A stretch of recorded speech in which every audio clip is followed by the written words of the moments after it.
Hola amigas, hola amigos, buenas tardes. Gracias por acompañarnos una vez más en una transmisión del Centro de Formación Humana Interdisciplinar. Esta vez vamos a hacer un seguimiento de lo que hicimos la semana pasada con respecto al tema de teología india. Y estamos reunidos en Casa Shitla. Desde aquí estamos haciendo la transmisión. Nos acompaña el maestro Alfredo Pintos Aguilar. Buenas tardes, amigos, amigas. Esta es una transmisión grabada, pero de todas maneras, ustedes esperamos sus comentarios. Muchas gracias, Alfredo. Y está con nosotros el doctor Pablo Romo Sedano, a quien vamos esta vez a aprovechar al máximo. Claro que sí. Muchas gracias. Muy bien, pues sin más. Adelante, Félix. Bueno, preséntate tú, ¿no? Bueno, sí, yo soy Félix García. Ya nos hemos visto en los últimos meses a través de esta transmisión. Y vamos de lleno al tema para no perder los valiosos minutos que tenemos por delante. Querido Pablo, queremos regresar al asunto de la teología india porque nos parece que es un tema que es pues, obligatorio en la actualidad, ¿no? Y que tiene muchas vertientes. Pero antes de eso quisiéramos entender un poco más a la figura de don Samuel, el obispo de San Cristóbal de las Casas, que pues, hizo un acompañamiento tan cercano del mundo indígena y tan comprensivo de la cosmovisión indígena y de la situación en la que ellos estaban, ¿no? Tú viviste muy de cerca con don Samuel, trabajaste con él muy de cerca en todo el asunto de los conflictos después del levantamiento zapatista, y te tocó estar en una situación que pues pocos hemos podido ver, ¿no? ¿Pudieras ayudarnos con explicar un poco el trabajo de don Samuel en San Cristóbal? Sí, claro que sí. Bueno, pues yo creo que don Samuel es un gran personaje del siglo XX para la Iglesia y para México y para el pensamiento que reivindica los derechos de los pueblos. Me parece que don Samuel es uno de los grandes personajes de la historia reciente, y tanto de su actividad como de su pensamiento. Hace 8 días estábamos hablando justamente de la ortopraxis, claro, sí, es que... Y decíamos justamente que don Samuel tuvo una formación muy seria, muy profunda, pero vive el Concilio Vaticano II. Y eso lo cambia completamente. Él llega como obispo, un obispo muy, muy joven, el obispo más joven de México, ordenado en el siglo XX, y llega con todos los capizallos, sombreros y esas cosas, a su diócesis, y hay una foto pues chistosa, más que otra cosa chistosa, de cómo llega el vestido, y llega a la catedral muy solemnemente, ¿no? Pero poco a poco va cambiando su pensamiento. Primero el Concilio Vaticano II, que no, pues, transforma toda la Iglesia radicalmente. Él no participa muy activamente, sino más bien absorbe como esponjita todas las discusiones de los grandes teólogos franceses, discutir la apertura eclesial. Y él era biblista, él había estudiado Biblia, conocía el hebreo y era muy hábil en las cuestiones de las lenguas. Realmente era muy ducho. Al final de sus días podía hablar las 4 lenguas locales, más aparte, o sea, Tzotzil, Celtal, Tocolabal y Chol, y hablaba español, hablaba inglés, hablaba italiano, francés, entendía un poco el alemán, hablaba un poco el griego y el hebreo por su formación. Era un hombre muy culto, la verdad, había estudiado mucho, pero tenía una concepción muy pequeña de su mundo, porque había entrado muy pequeño al seminario. Pero poco a poco fue, las idas a Roma, le tocó todo el concilio, y lo transformó. Fue una gran transformación a nivel eclesiológico que le ayudó mucho a entender aquello de las semillas del verbo. Reconocer las semillas del verbo donde quiera que estuvieran, sin necesidad de que fueran explícitamente cristianos. Pero a ver, ¿cómo fue eso de las semillas del verbo? A mí no me queda bueno. Es un concepto que yo... Pero lo decías el otro día con Ranner, ¿te acuerdas que estábamos bueno, claro, ok, claro. Los claro, cristianos sí. no ocultos, los Sí, cristianos que por su anónimo. práctica, exacto, anónimo, Sí. que por su práctica son cristianos de por sí. Sí, claro, sí. Él entendía que muchas veces las prácticas de los pueblos originarios no eran del todo en la ortodoxia disciplinar de la doctrina cristiana romana, y la liturgia romana no se apegaban del todo. Pero diría, bueno, pues estas semillas del verbo, Okay, cristianos claro. anónimos, hace lo que puede. Sí. Pero poco a poco empieza a cambiar. En el 68 ya es el presidente para la Comisión de Pueblos Originarios, Pueblos Indios del CELAM, y participa en Medellín, que Medellín es la revolución, digamos, en términos de la presencia de los obispos en América Latina. Esto es interesante que nuestro auditorio pues lo constate, ¿no? Busque Medellín en 1968, porque pues es un cambio radical.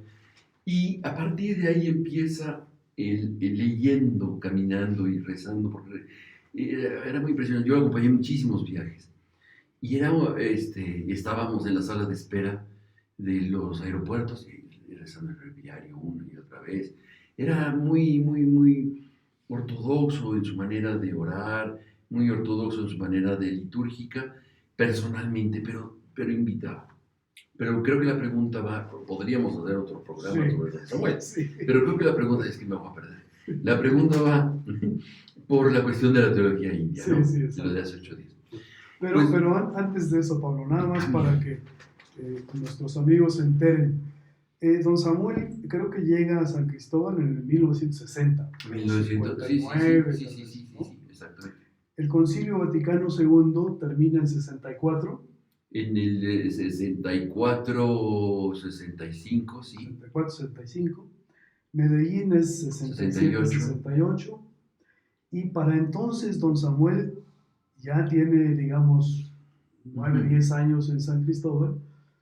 ¿Y tú crees que le cambió más la realidad que vive o las relaciones conciliares y lo que pasa en Medellín?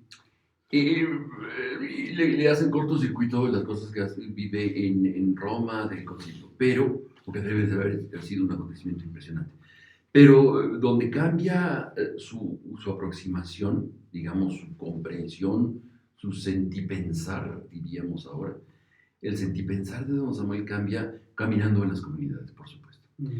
Y es que él contaba anécdotas muy interesantes, Alfredo, que decía, me invitaban a los bautizos en la comunidad X, o confirmaciones normalmente. Entonces va a la confirmación, ahí estaba la fila, confirma y todo esto, y lo llevaban a la casa del finquero. Y entonces le daban de comer pollo, y bueno, después ya que se despedía, se asomaba por allá afuera y decía, esa gente ni siquiera está comiendo nada, ¿no? O está comiendo un poquito de arroz o algo así. Y entonces dijo, es que esto no puede ser, dice. Entonces, la siguiente vez que lo invitaron, ya no fue a la casa del finquero. Los que se confirmaron son estos. Voy a ir a comer con ellos. Y obviamente no tenían más que un poquito de arrocito, frijol. Y entonces, los finqueros obviamente se enfurecieron, ¿no? Porque no habían aceptado. El finquero era padrino de todos, entonces, pero no les daba ni de comer ni ese día, ¿no? Entonces, pero don Samuel dice, ¿qué está sucediendo? Mientras yo comía pollo acá arriba, acá la gente no comía ni frijoles, ¿no? Entonces le chocaba esas cosas y empezaba a cambiar. Y decía, no, le mandamos una avioneta, no, yo voy ahí a caballo. Y andaba a caballo para arriba y para abajo. Entonces, eso yo creo que lo transforma radicalmente. La pobreza, la urgencia de aprender las lenguas para poderse comunicar con ellos, para poder entender las confesiones y para poder entender a los pueblos. Y entonces era muy ducho en las lenguas y entonces esos primeros años que eran así un poco de asistencialismo, hay que ayudar a los pobrecitos, mientras está ayudando y buscando donativos para, empieza a aprender las lenguas. Ya después Medellín dice nada de que estarlos ayudando a los pobrecitos, son sujetos de la historia. Y entonces hace un cambio muy importante de la comprensión del episteme, del conocimiento de su pensar, y dice, son ellos los sujetos de la iglesia también. Y decíamos hace 8 días algo importante, que era, les da la posibilidad de darle los instrumentos de salvación, así como los medios de producción de aquellos antiguos que decían, ¿te acuerdas? Sí. Bueno, pues don Samuel decía, hay que darle a los pueblos originarios los medios de salvación, sus medios en donde ellos puedan acceder a la salvación, porque el sacerdote va a llegar aquí una vez al año. Entonces, tienen ellos que tener en sus propias manos la comunidad, la Biblia. Y entonces impulsa mucho las traducciones de la Biblia. Al celtal, primero con los jesuitas, después al tzotzil, en los diferentes variantes dialectales. Pero también junto con esto impulsa y aprende mucho tanto de los jesuitas, que están trabajando muy intensamente por la traducción de la Biblia, como de la reforma agraria, las leyes de la reforma agraria. Y bueno, también con los dominicos, toda la selva, todo esto. Y entonces hay grandes discusiones internas sobre el tema de los diáconos, o si son prediáconos o diáconos. Unos afirmaban, es necesario que sean diáconos para poder, pero diáconos permanentes. Y otros decían, no, porque el diácono permanente va a generar un nuevo cacicazgo, un curita chiquito. Entonces era una discusión muy interesante a nivel eclesiológico de cómo dar los ministerios para que la comunidad pueda cambiarlos. Tú hoy eres diácono permanente, no te puedes cambiar, te conviene hasta la muerte, no vas a hacerlo. En cambio, si eres un prediácono y en donde la comunidad te remueve de tu cargo o te aprueba tu cargo cada 3 años, por ejemplo, si tienes un mal comportamiento en la comunidad lo sabe. Entonces te cambian. Y eso le daba poder a la comunidad para cambiar a sus líderes religiosos. Vete a descansar un poco porque estás peleando con tu mujer, no estás cuidando bien a tus hijos. Pido un tiempito, porque son casados obviamente, ¿no? En el mundo indígena no existe el celibato, eso es un invento de los orientales, es decir, de los europeos, ¿no? Entonces, pero él va entonces entendiendo lengua, ritos, tradiciones, todas las expresiones culturales, y las va incorporando. Entonces las celebraciones podían durar días, de verdad que eran días. Empezábamos dando la vuelta al caracol, dábamos 3 vueltas, que era el caracol de entrada. Antes de entrar a la iglesia, hacíamos un ritual del caracol, de convocatoria, de unidad, y todos dábamos las vueltas. Y luego entrábamos ya a la ermita, ¿no? Lo que habían construido en la comunidad. Y bueno, era en tzotzil, celtal, la gente discutía, la gente hablaba sobre, tú te llevaste mi gallina, tú estás echándole los ojos a mi hija, y la gente se conocía. Y entonces no había Eucaristía si no se reconciliaba la comunidad. Y eso podía pasar días enteros, en lo que decían, ya Félix ya me está reclamando, bueno, ok, perdóname, es que no va a haber Eucaristía, entonces era una presión. Pero entonces había una unidad, la Eucaristía se convertía en un momento central de reconciliación, de afección nuevamente en la comunidad y de comunión. De fiesta. Y de fiesta después. Y después, bueno, había que los sacramentos y los impartían la propia gente local, y eso los empoderó. ¡Qué bonito! Pero no solamente, les daba poder. Claro. Y eso a algunos no les empezó a gustar. Porque si tú puedes dar los sacramentos, te conviertes, o sea, tú en tu comunidad, te conviertes también en alguien que tiene poder. Y eso a algunos no les gustó. Quieren desplazar a los curas, ya que se sienten mucho. En realidad empezamos a leer la Biblia nuevamente Con el pescador, pues era un ignorante, no sabía leer, de aquellos 12 no sabía leer, yo creo que ni dos, ¿no? Ujú. Entonces dices, ¿y cuál es el problema? Es que no conoce a Aristóteles, no ha leído a Santo Tomás en la secunda, pero conoce la vida, Ujú. conoce lo que es el maíz, cuándo hay que sembrar, Sí. conoce su comunidad y las relaciones.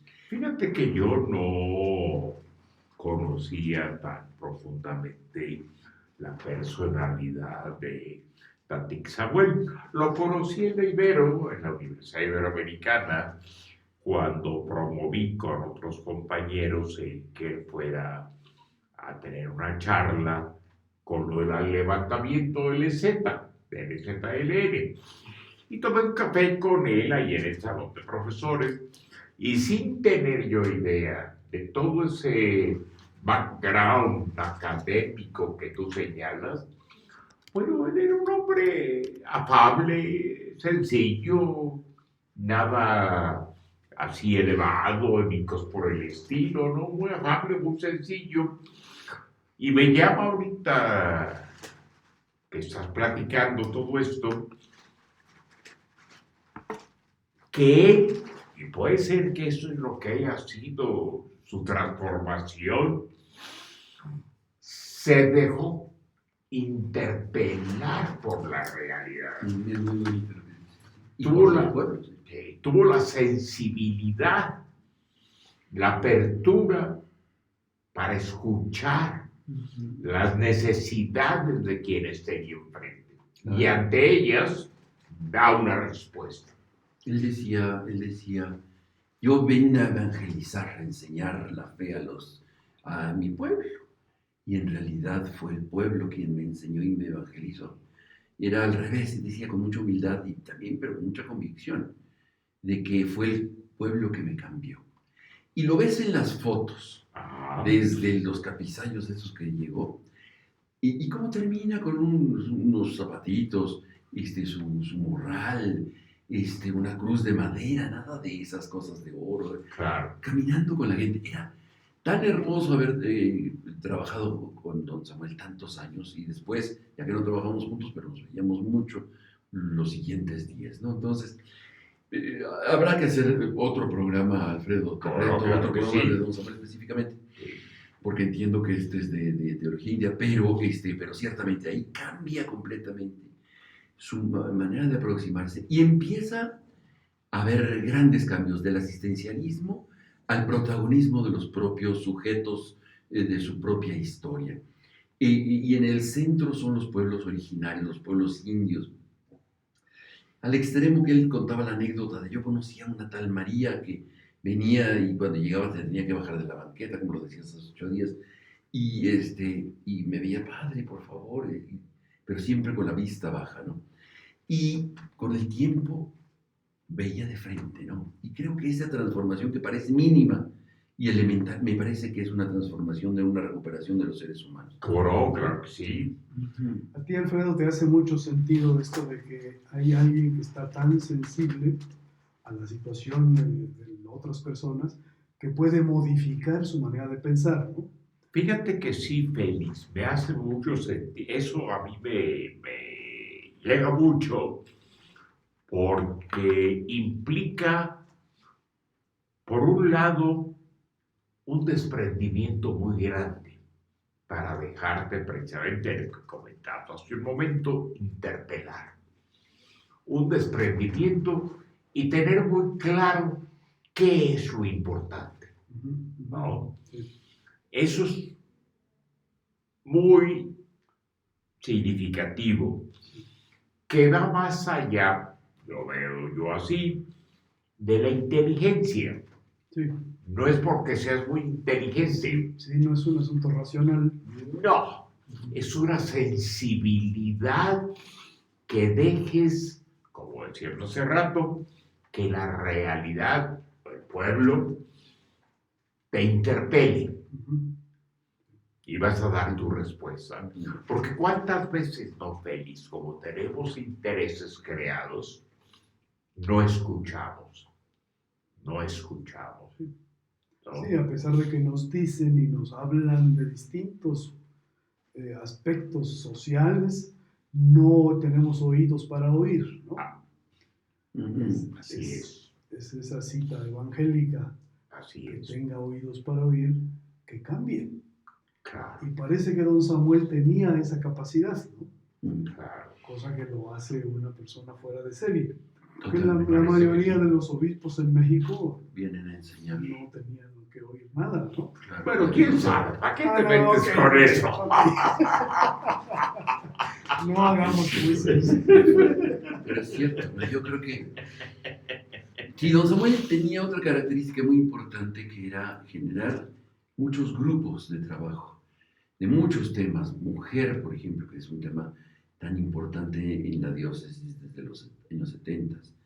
Entonces eran comisiones que trabajaban temas para reivindicar los derechos, la voz de las mujeres. En liturgias inculturadas, las discusiones eran: te vas a disfrazar de indio para celebrar la misa, o tú eres sacerdote y te vistes occidentalmente y llegas a una comunidad indígena. Eran discusiones maravillosas porque no había una claridad precisa y fundamental de una verdad única. Entonces estábamos explorando y don Samuel dejaba que se explorara. Esto tan sencillo que te pareciera como vestirse de tzotzil, de chamula, y celebrar como tzotzil en chamula, con tu estola hecha por los chamulas. Sí. Y el tzotzil intentarlo. A los caciques chamulas los corrieron, ¿no? Aquellos que estaban celebrando así los corrieron. Porque ese no es un sacerdote real. Claro.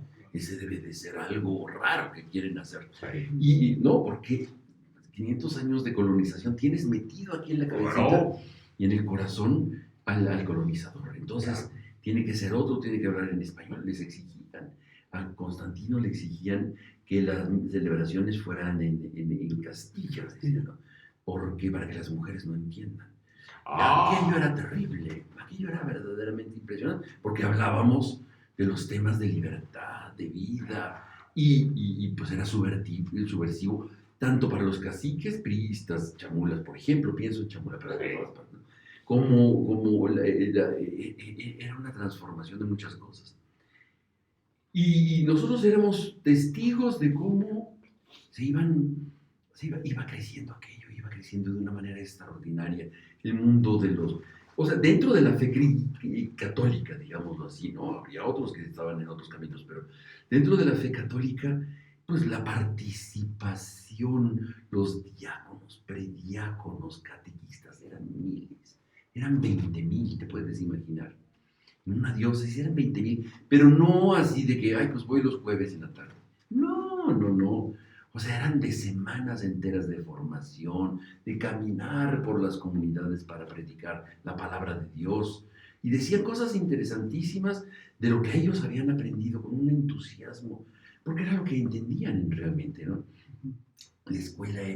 Las escuelas en Chiapas, yo creo que hasta la fecha, seguirán siendo muy alienantes, ¿no? O sea, tienen que hablar en español y 1 más 1 es 1, y patito chicken y pollito gen y esas cosas horrendas que aprende uno en las escuelas para desculturizarse, pero lo que entendían ellos era tan cercano, que identificaban el éxodo de Moisés con el caminar de ellos hacia la selva.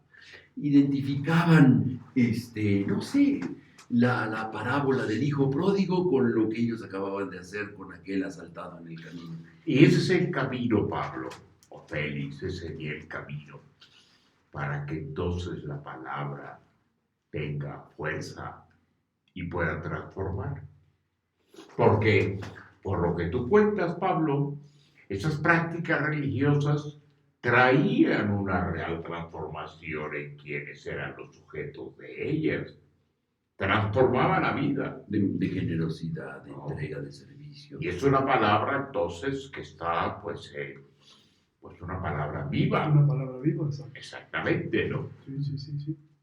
Creo que el otro acontecimiento importante en ese proceso histórico es en 1974 con el Congreso Nacional Indígena, que eso es una idea promovida por don Samuel y por su equipo de trabajo.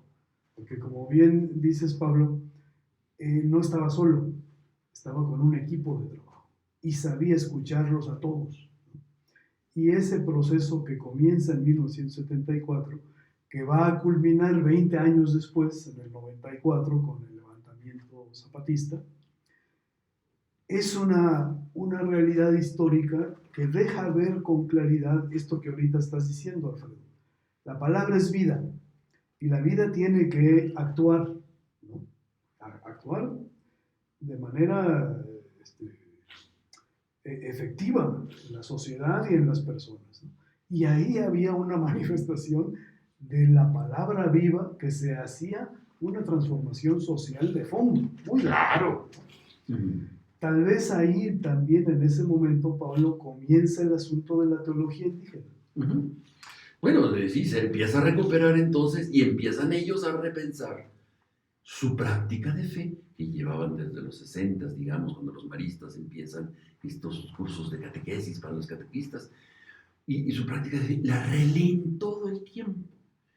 Cuando llega don Samuel, cuando llega el padre fulano, cuando llega el hermano marista, cuando llega el padre Maradoni, cuando llega, y empiezan a releer sus historias, y dicen, y mezclan entonces aquellos que venían de fuera y que se inculturan, se meten, pero también sus propias. Y después estaba, por ejemplo, en Acteal, Antonio, el catequista que muere asesinado, ¿no? Entonces, las lecturas que están dando, y está él en oración en Acteal, por ejemplo, haciendo oración con su comunidad, porque había paramilitares y estaba el ejército ahí atrás, apoyando a los paramilitares. Entonces, la teología se hace a partir de la lectura que se hace de esa historia, en donde Alfonso se llamaba, está orando con su gente, y son mártires, y entonces empiezan a reivindicar la vida de fe de esta gente, que llega al extremo en su pacifismo, en su comprensión de lo que había que hacer oración y ayuno para la paz. Eso es lo que entendieron en ese momento que había que hacer. A otros habían entendido, pues, enfrentar a los paramilitares. Pero esas lecturas es muy interesante. Y así se construyen las nuevas teologías de ellos mismos, en donde dice Dios estaba presente en nuestros mártires. Y lo ven a Dios caminando junto con las asesinadas de Acteal, por ejemplo. Sí. O lo ven junto con las luchas de liberación de los catequistas que fueron detenidos por problemas de tierra. O lo ven, y entonces hay una relectura, a veces abusiva, dirías, desde una perspectiva estricta, pero es la lectura que van haciendo de su nueva historia. Una nueva historia de libertad desde ellos, contada en Tzotzil, en Tantocorabalillo. Y ahí es donde se está construyendo la historia, donde las víctimas son reivindicadas por el otro que está haciendo la reflexión y contando a la nueva generación. A la nueva generación, que rápidamente las generaciones se suceden una a otra, y van platicando. Sucedió en Acteal, aquel 22 de diciembre del 97, y platican historias. Y entonces, Pablo, esto a mí me llega mucho, porque entonces, en lo religioso, la escritura, etcétera, las prácticas, todo eso, ellos encuentran una fuerza y le dan con eso sentido a su lucha diaria y a su vida diaria. No es alienante. Exactamente, ¿no? Y es como llega a ser viva, es la palabra. Claro. No es alienante, no leen la Biblia y dicen, ahora voy a hacer lo que hizo David o lo que hizo Daniel, que se mete con los leones. ¿Dónde están los leones? No, es una lectura fundamentalista que viene primero la Biblia y después, si no es al revés, es la vida, y entonces al leer la Biblia dicen, esto es lo que yo viví aquí, y van comparando. Entonces dice, pues mira, también le pasó lo mismo que a mí, a fulanito y a sutanito, y yo no era catequista y ahora lo soy, y pues fui llamado así, bájate del arbolito y ven y sígueme. Y yo empecé a chambear así, y así fue como empecé mi camino. que llaman mucho ellos del camino y todo esto. Me parece que sí es efectivamente, ¿no? Este es un periodo de tiempo que yo puedo dar testimonio de eso. No sé ahora, seguramente seguirá con los nuevos matices, las nuevas incorporaciones que habrán hecho, pero definitivamente es un instrumento, no es algo alienante o algo que es previo a la vida, sino es como un bastón con el que caminan para las montañas resbalosas, ¿no? Y ahí, Alfredo, ¿no te parece que hay un Dios vivo? A diferencia del Dios que está en las iglesias católicas, ¿no? Que es un Dios que está en la oscuridad y no se transforma en vida. Cuando Dios es vida y va contigo, junto a ti, todos los días, entonces hay una religión, ¿no? Que te religa, ¿no? Que te hace volver al centro. Yo soy el camino, la verdad y la vida. Exacto. ¿No? No me quisiera yo meter con lo católico, no católico, esas cosas. No quiero. La dejamos aparte, ¿no? Y insisto en la idea esta, ¿no? Que la escritura y las prácticas religiosas iluminen tu vida. Pero primero, como dice muy bien Pablo, primero va la vida y después viene lo demás.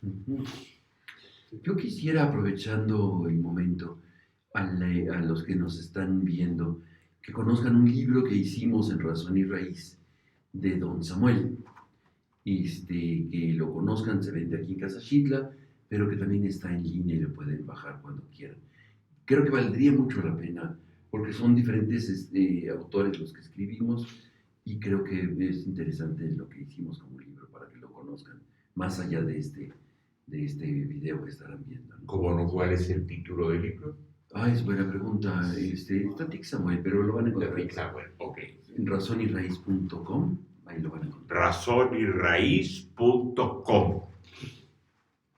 Bueno, estamos llegando al término porque el tiempo se va a devorar. El tiempo es veloz. El tiempo, sí. Y por favor, vamos despidiéndonos, hagamos un resumen sencillo, porque esto es un tema que pudiera dar ¿Cómo no? Claro que para sí. varios semestres de trabajo. Claro. Pero conviene ponerle punto aquí y dejar sembrada la semilla de la curiosidad en nuestras amigas y nuestros amigos que pueden seguir buscando si les interesa el tema. Alfredo, por favor, ¿cómo cierras el programa? Bueno, mira, ahorita me viene a mí de otras latitudes muy lejanas, la India, ¿no? Una frase de un jesuita, Anthony de Melo, pero que viene con esta celebración de la vida que Pablo nos ha explicado también. ¿Quieres encontrar a Dios? Entrégate a la vida. Claro. Qué bonito. Si quieres encontrar a Dios, entrégate a la vida. Yo creo que lo hemos platicado entre nosotros tres, pero creo que nuestro auditorio en este momento podrá estar muy interesado en algo con lo que quisiera cerrar. Creo que no hay en el país más que otro momento tan interesante, a nivel de pensamiento y de reflexión, donde participan creyentes y no creyentes en la búsqueda de la transformación. A eso yo le llamo la escuela. El primero es la escuela de Cuernavaca y está la escuela de San Cristóbal. La escuela de Cuernavaca, que habrá que hacer un programa en algún momento, con Iván Illich, don Sergio Méndez Arceo y Le Mercier, están, digamos, así como los tres grandes ejes de una reflexión muy profunda de la escuela de Cuernavaca. Y después vendrá la escuela de San Cristóbal, en donde es de muchas voces. Una de ellas, evidentemente, es don Samuel, pero no es toda la voz, sino habrá muchas otras voces, la misma de Marcos Galeano ahora, la de gente interesante como pues, Lenkendorf, Andrés Aubry. Sí. Hay gente muy interesante en esta segunda escuela mexicana de de reflexión, de pensamiento muy profundo, que es aporte mundial, o sea, no estamos jugando. Creo que es un aporte mundial al que yo llamo la Escuela de San Cristóbal. Sí, cómo no. Bueno, pues muchas gracias, Pablo, por tu participación con nosotros. Alfredo, muchas gracias. Y amigas, amigos, muchas gracias por acompañarnos. Si tienen comentarios, pueden hacerlo en el mismo sitio de Facebook y estaremos muy contentos de participar en esa reflexión común. Muchas gracias, buenas tardes. Buenas tardes.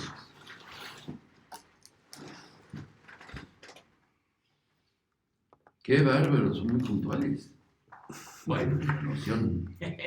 sí, Muy bien. muchas gracias.